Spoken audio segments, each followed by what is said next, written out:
بسم اللہ الرحمن الرحیم۔ اور میں پوچھا کتابوں کی طرف دیکھ کر کہ یہ چیز یہ کیا ہے؟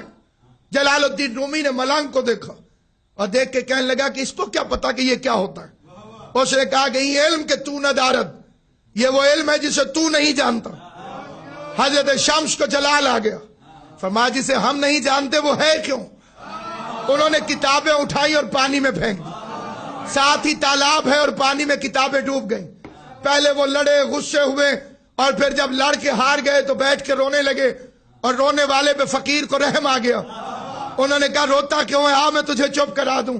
پانی کے تالاب میں ہاتھ ڈالا، کتابوں پہ ہاتھ مارا تو پانی کی بجائے ان سے مٹی اور گرد نکلنے لگی۔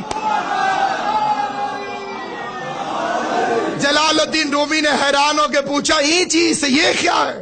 شمس نے مست ہو کے کہا یہ وہ علم ہے جسے تو نہیں جانتا۔ اور اس کے بعد اس جلیل القدر عالم دین نے 12 سال تک حضرت شمس کی غلامی کی، اور غلامی کرنے کے بعد کہا مولوی ہرگز نہ شد مولانا روم تا غلام شمس تبریزی نہ شد۔ میں اس وقت تک عالم ہی نہیں بنا جب تک علی کے غلام کی غلامی نہیں کر۔ صاحب حکایات اولیاء سے سوال کیا گیا کہ جب مولا علی پہلے خلیفہ نہیں ہے ہمارے نزدیک، سوائے مذہب شیعہ کے سارے نہیں مانتے، جب نہیں ہے تو ولایت مولا علی سے کیوں شروع ہوتی؟ انہوں نے جو فکرے کہے وہ عظیم و جلیل فکرے، کہنے لگے خدا نے معراج کی رات ولایت والا جبہ نبی کریم آقا دو جہان حضرت محمد مصطفیٰ صلی اللہ علیہ وآلہ وسلم عطا فرمایا، اور فرمایا میرے حبیب زمین پر جسے اہل سمجھنا اسے دے دینا۔ حضور تشریف لائے اور آپ نے سب سے پہلے حضرت ابو بکر رضی اللہ سے پوچھا کہ اے ابو بکر تم اگر کسی کو گناہ کرتا دیکھو تو کیا کرو گے؟ آپ نے عرض کی یا رسول اللہ صلی اللہ علیہ وآلہ وسلم میں اسے سزا دوں گا۔ آقا نے فرمایا بیٹھ جاؤ۔ حکایات اولیاء والے نے لکھا کیونکہ سچ کی مجبوری یہ ہے کہ یہ کم ہو جائے تو تب بھی جھوٹ بن جاتا ہے، زیادہ ہو جائے تب بھی جھوٹ بن جاتا ہے۔ بے عین ہی انہی کے فکرے پڑھ رہا ہوں کہ حضرت عمر سے پوچھا کہ آپ کسی کو گناہ کرتا دیکھیں تو کیا کریں گے؟ کہنے لگے فنا کر دوں گا، نشان عبرت بنا دوں گا، ایسی سزا دوں گا کہ لوگ اسے دیکھ کے ڈر جائیں اور آئندہ کوئی گناہ نہ کرے۔ فرمایا بیٹھ جاؤ۔ اہل سنت عالم دین نے لکھا کہ آپ پیغمبر نے امیر المومنین سے پوچھا یا علی اگر آپ کسی کو گناہ کرتا دیکھیں تو کیا کریں گے؟ علی نے فرمایا میں پردے ڈال دوں گا۔ پیغمبر نے ولایت کا جبہ علی کے کندھوں پہ رکھا اور ماتھا چوم کے کہا یا علی پردے ڈالنا یا رحمان کا کام ہے یا حیدر کرار کا کام۔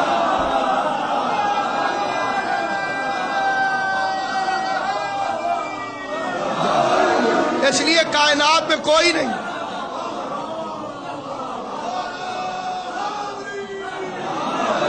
اس لیے کوئی بھی گدی ہو، کوئی بھی گدی ہو، کوئی بھی گدی ہو، مہر علی لگائے گا، ولایت علی عطا کرے گا۔ میں دلی گیا تھا نظام الدین اولیاء کے مزار پر، مجلس پڑھی میں نے تو میری نگاہ پڑی، سامنے نظام الدین اولیاء کا شعر لکھا تھا جس میں وہ فرماتے ہیں پس خردے سگان در توست رزق من ہاشا اگر نگاہ کنم سوئے اگنیا۔ یا علی اگر تیری گلی کے کتے کا بچا ہوا کھانا مجھے نصیب ہو جائے،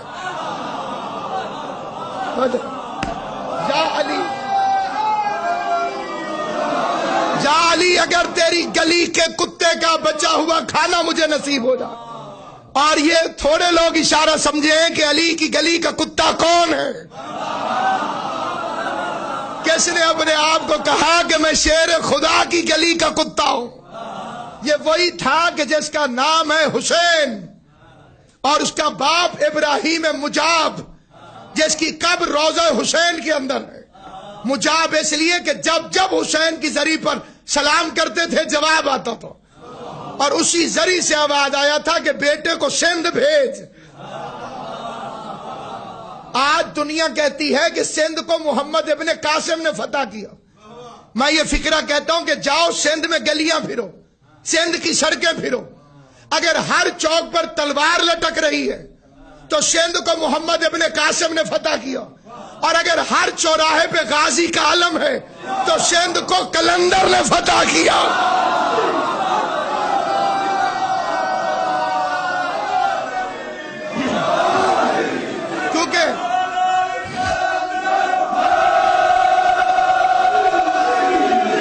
کیونکہ سندھ کی دھرتی پہ دو امام زمانہ کے سپاہی سوئے ہوئے، ایک قلندر جس نے علی علی کروائی، ایک شاہ لطیف بھٹائی جس نے حسین حسین کروائی۔ یہ فقیروں کا طریقہ اور ان کی تبلیغ کا اثر کہ وہاں سے چلے، ایک طرف نقوی سادات کی جد، دوسری طرف سے حضرت شہباز قلندر جو حضرت شاہ شمس کے خالہ زاد بھائی ہیں، سامنے مرشد کڑاہ میں تیل گرم کر کے بیٹھا تھا۔ کون ہے جو علی کی محبت میں اس میں اترے؟ بخاری سادات کے جد نے قدم آگے رکھا، سرکار قلندر نے جد سادات نقوی کے تلوے پہ پاؤں پر ہاتھ رکھا، ان کا پاؤں آنے لگا، ان کا نیچے ہاتھ آ گیا۔ سرکار کی آوازیں مجھے روک رہے ہو؟ فرمایا تمہاری پوسٹ میں 5.25 لاکھ فقیر ہیں، اگر آپ چلے گئے تو بخاری سادات میں جو فقیر آنے ہیں وہ کیسے آئیں گے؟ آپ رکے، میں جاتا ہوں۔ قلندر کڑھا کے اندر گیا، 11 سال تک علی علی کا ورد کیا۔ 11 سال کے بعد مرشد کی آواز آئی، آ جاؤ اب لال ہو گیا ہے۔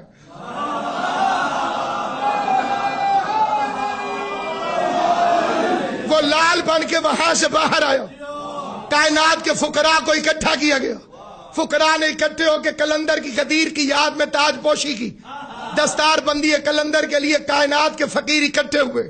دستار بندی ہو چکی تو فقیروں نے پوچھا قلندر کیا